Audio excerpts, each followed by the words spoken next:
제가 잠깐만 의원님께 여쭤보고 싶은데 그 공천 개입 사례가 무지 많을 거다라고 말씀하셨어요. 그러면 지금 저희들이 지금 드러나서 알고 있는 이거 말고도 그밖에 다른 공천 개입 사례가 더 있다는 알고 계신 거 빨리 말씀해 주세요. 아니 예를 들어서 지금은 우리가 2022년 6월 1일 지방선거와 같은 날 실시된 국회의원 보궐선거 관련해서 이제 얘기하고 있죠. 이야기를 하고 있잖아요. 근데 금년 4월에 있던 총선에서는 공천 개입이 없었느냐?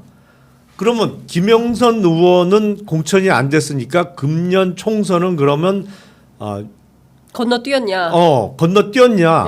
아니란 얘기잖아요, 지금. 아니. 그러면 상식적으로 생각을 해보자 말이죠. 수원의 박문규 산업부 장관이 장관 임명된 지 석 달도 안 돼서 출마를 했어요. 제가 만나봐서 아니 산업부 장관 된 지 몇 달 되지도 않고 청문회 치른 지도 얼마 안 됐는데 왜 출마를 하시려고 합니까? 물어봤어요. 저는 사실 출마하고 싶지 않아요. 하도 나가라고 해서 어쩔 수 없이 저도 나가는 겁니다가 본인 대답이에요. 그러면 임명된 지 그때 이제 출마 얘기가 나왔을 때가 한두 달 됐을 때야. 장관 임명된 지. 현직 산업부 장관, 주요 경제부처 장관을 옷을 벗겨서 출마시킬 수 있는 사람이 누가 있어요. 그러네요. 대통령밖에 없는 거 아니에요? 금년 총선은 그나마 공천 개입이 어려웠다고 우리는 다 생각하고 있는 과정에서도 그런 예를 찾으면 무지기수로 찾아낼 수 있는데 훨씬 힘이 좋았고 셌던 2년 전에 지방선거 관련해서 공천 개입이 얼마나 많았겠냐고요. 저는 이거 의원님 처음 듣는 얘기거든요. 박문규 장관이 이렇게 하도 나가라 그래서 어쩔 수 없이 별로 출마할 생각이 없었는데 내가 할 수 없이 나가는 거야. 라는 얘기는 지금 저는 처음 듣는데 의원님 들으신 적 있으세요? 아니 그건 제가 직접 개인적으로 들은 거니까. 거니까요. 개인적으로. 단독입니다. 단독. 그러니까 그러니까 물론 대통령이 나가라고 해서는 생략했어요. 물론 대통령에 대한 언급은 없었어요. 하지만 나머지 내용은 맞아요. 그러면 대통령 근데 지금 현직 장관 몇 달 되지도 않은 장관한테 당신 출마해. 그때 당대표가 한동훈 대표 비대위원장이었는데 한동훈 대표가 그렇게 할 만한 힘이 있을까요? 현실적으로. 정확하게 말씀드리면 출마 얘기가 나왔을 때는 한동훈 비대위원장이 들어오기 직전이에요. 직전이다. 그러면은 한동훈 비대위도 아니면 그때는 당 대표가 굉장히 불안한 지위에 있었을 때인데 그러면 이 막강한 힘은 결국은 아니 당 대표도 어떻게 현직 장관 옷 뺏겨서 출마시켜요? 말도 말이 안 되지 그게. 그러니까 이거는 대통령밖에는 없어요. 그러면 지금 의원님 말씀은 2022년 지방선거 재보궐선거뿐만 아니라 금년 총선에서도 용산의 힘이 작동한 걸로 보인다. 그럼요. 했다. 어떻게 보세요? 아니 작동은 했는데 곳곳에서 이제 파열음이 일어났죠. 그냥 순탄하게 된 건 아니지 않습니까? 그 뭐 한동훈이란 또 허들이 버티고 있으면서 김건희 의중하고는 다소 안 맞고 그게 입식 논란으로 비화된 거 아닙니까?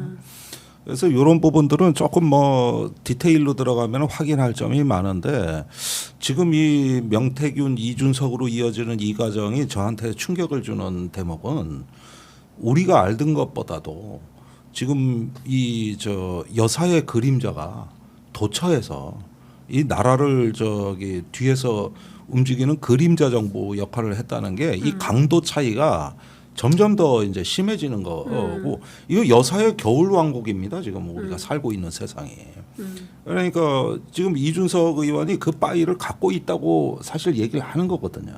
언뜻 보면 대통령 얘기하는 것 같지만 건희 여사 말대로 우리 무식한 오빠가 뭘 알아. 본인이 다 챙기고 팔 걷어붙이고 했었어야지. 아니 이 정도면 이준석 대표에 대해서 압수수색. 아니 그러니까 저는 그 전에 제출하겠다 그러지 않아요? 검찰에. 아니 근데 검찰이 소환하면 뭐 이런 전제가 붙었기 있어요. 때문에 그걸 붙이면 안 된다고 생각을 하는 거죠. 그러니까 선별적으로 내놔서도 안 된다. 자기가 미운 사람 거는 공개하고 뭐 친한 사람 건 빼고 가지고. 이런 거 없이 공천 개입 이게 분명히 문제가 된단 말이에요. 이게 문제가 없으면 뭐가 문제예요? 그동안 대통령의 권력 남용과 관련해서 이렇게 직접적인 공천 개입이 드러난 경우가 언제 있었어요. 그런데도 창원지검에서는 안 불러요. 공천 개입 수사를 지금 할 기미가 안 보입니다. 아니 그러니까 그러니까 나중에 검찰에서 뭐, 소환하면이라는 전제 없이 선제적으로 그러니까. 공개하는 게 맞고 이준석 의원이 정말 장기적인 안목에서 큰 정치를 하려고 한다면 지금까지 명태균 게이트의 출발부터 지금까지 보여준 모습으로는 곤란하다. 좀 바뀌어야 된다는 얘기를 하는 거예요. 네. 아니 맞는 말씀인데 그러려면 이제 판이 바뀌고 이 뭐 검찰 얘기가 나오고 하면 이제 이거는 별개 수사로 가야 되는 거고 이준석 의원은 이제 정치적인 책임과 어떤 설명에 대한 요구를 분명히 앞으로 더 받을 거거든요.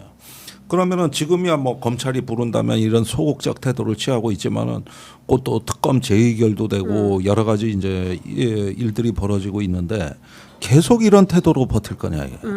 계속 이런 태도로. 그러니까요. 그러니까 그걸로는 곤란한 거고 사실은 이준석 대표가 젊은 정치인이고 그 젊은 보수의 상징이고 그리고 새로운 보수 해보겠다는 태도이기 때문에 저도 의원님 판단이 맞다고 생각합니다. 그래야 털 거 털고 잘못한 거 잘못한 거대로 국민들께 사과드리고 이렇게 가야 되지 않을까 싶은데 핵심은 사유화. 권력의 사유화인 것 같아요. 그렇죠. 멀쩡하게 장관직 수행하던 사람 당신 그만하고 저 수원 가가지고 출마해. 그럼 또 권력의 힘에 못 이겨서 아유 장관하고 싶겠지 그거 출마하고 싶겠어요. 선거운동하기가 얼마나 힘든데 예? 근데 억지 춘향으로 가가지고 그렇게 끌려간 거 아니에요. 또 어영부영 선거 낙선하고 지금 대사 나가 있잖아요.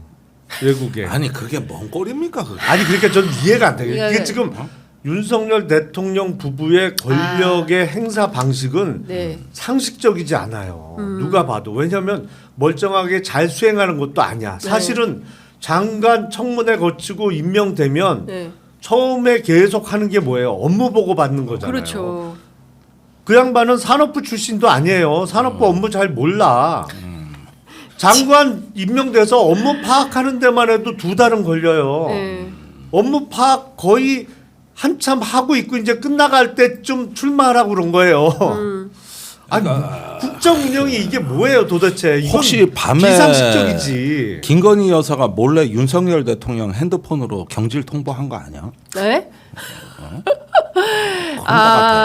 근데 진짜 만약에 이제 그런 방식이라고 하면 정말 말도 안 되는 상황인 거고요. 그러니까 몰상식 정부예요. 네, 그러니까 사실 이분 기재부에 오래 있던 분이고 맞아요. 사실은 산업부와는 연관이 없어요. 그러니까 기재부 출신 공무원이 산업부에 가가지고 이제 장관이 된 건데 업무 보고 받고 이게 뭔지 좀 살펴보려고 하는데 당신 그거 하지 말고 가서 출마해. 그럼 또 이제 가서 출마해야 되고 그러니까 무슨 그 명태균 씨 말대로 장기판에 말처럼 이렇게 저렇게 막 했는데 그걸 누가 했냐? 대통령 내외가 2분이 앉아가지고 이런 일을 했다.